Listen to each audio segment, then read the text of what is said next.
Prior to that engagement with that level of training, would you say that you would have walked by and not cleaned the water? I would say, yeah, absolutely. I lacked the discipline on being able to be just a productive human being and saying, I know it's not my job, but I'm going to do that anyway because it's just the right thing to do. So how old are you when you joined the military? How does that work? What does that look like? 18 years old, signed up, right out of high school, shipped out to boot camp, and it's an amazing. I tell you what. Was that the Buds?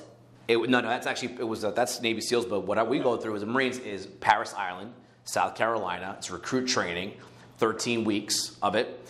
And then after that, some more training afterwards. But the initial one is that big transformation change where 13 weeks, you're just having this complete institutionalized level culture change. It is a culture like shock, a stripping by the way. away and a building big up. time. Mom and dad aren't there. No, you're completely accountable, and the level of stress they're going to put you under is tremendous because we need to prepare you for war. That's basically what's happening there. So imagine an 18-year-old kid leaving home and all of a sudden have these mountain-sized drill instructors screaming at you, barking orders at you, and making sure that when they have you try to complete a task, you have to do it over and over again because it's never right.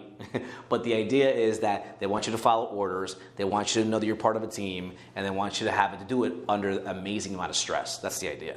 Did you want to quit?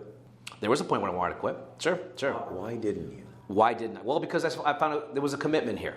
And I said I knew that the end result of me completing recruit training was going to be 10 times more fulfilling than quitting. Because what happens, I've seen guys in my platoon quit. And the sad part is we would go through the phases of training, and those guys that would quit will be separated from our platoon into a different platoon, and we would see them in other areas. As we're progressing in our phases and getting closer to graduation, they're still there waiting for the administration process to get through so they can get out.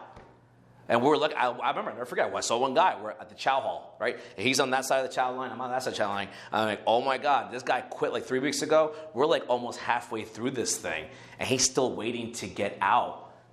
Meanwhile, he could have just stuck with it and been halfway through.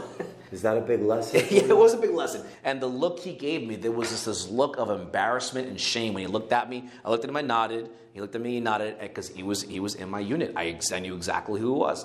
And it was sad. I said, you know what? There is no way I'm going to be that guy. There is no way, because he's regretting every single moment, looking at all our faces, moving on to the next phase while he's stuck.